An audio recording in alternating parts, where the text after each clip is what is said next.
अस्सलाम वालेकुम ख़वातीन व हज़रात। आज मैं आप लोगों तक लेकर आया हूँ मल्टी विटा कैप्सूल। वो कैप्सूल जो मल्टी विटामिन से भरपूर है। वो ख़वातीन वो मर्द हज़रात जो बहुत ज़्यादा वीकनेस फ़ील करते हैं अपनी एज के हिसाब से या अपनी ऐसे चीज़ों के हिसाब से जिसकी वजह से वीकनेस हो जाती है। वो मर्द हज़रात जो बांझपन का शिकार होते हैं, वो मर्द हज़रात जिनके जो है छाइयाँ पड़ जाती हैं फेस के ऊपर, वो मर्द हज़रात जो आँखों के आगे अंधेरा आता है, जिनका स्टैमिना कम हो जाता है, जिनकी पट्टों में बहुत ज़्यादा दर्द रहता है, जिनके सर में बहुत ज़्यादा दर्द रहता है, वो इसको इस्तेमाल करके अपने सारे मसाइल से छुटकारा पा सकते हैं। एक कैप्सूल डेली खाने से 15 दिन के अंदर आपकी रिकवरी हो सकती है। और फीमेल है, वो फीमेल जो प्रेगनेंसी में जा रही होती हैं, वो फीमेल जो शादी के फ़ौरन बाद वीकनेस फ़ील करती हैं, या वो फीमेल जिनकी एचबी कम हो जाती है, जिसकी वजह से उनकी आँखों के आगे अंधेरा और उनके जो हैं पाँव के तलियों के नीचे जो है वो जलन होती है। उसके अलावा उनके सर में पेन होता है, उनकी बॉडी में पेन होता है, उनके पट्टों में खिंचाव होता है। ये सारा कुछ ख़त्म कर सकती है सिर्फ़ और सिर्फ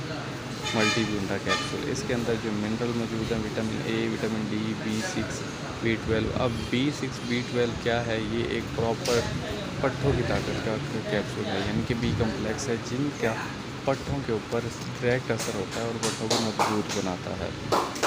once a day every day, यानी कि एक रोज़ाना और एक कैप्सूल खाना और रोज़ाना खाना है। 30 दिन तो लाजमी इसको खाएं ताकि आप लोगों को इसका जो है ना फ़ायदा अच्छे से मिल सके। डब्बी में 20 कैप्सूल होते हैं। मर्क कंपनी है, इसका ब्रांड मार्टन डो है। पहले मर्क थी, अब मार्टन डो है। इतना महंगा कैप्सूल नहीं है, इसकी कीमत कम है। आप लोगों में से कोई भी इसको यूज़ कर सकता है और इससे फ़ायदा उठा सकता है। आज के लिए इतना, मिलते हैं अपनी लेटेस्ट वीडियोज़ में। चैनल को ज़रूर सब्सक्राइब करते हैं, बेल आइकॉन को दबा दें ताकि आपको डेली हमारी वीडियोज़ मिलती रहें और आप लोग हमारी वीडियोज़ में फ़ायदा उठाते रहें। अल्लाह हाफ़िज़। आज के लिए इतना ही।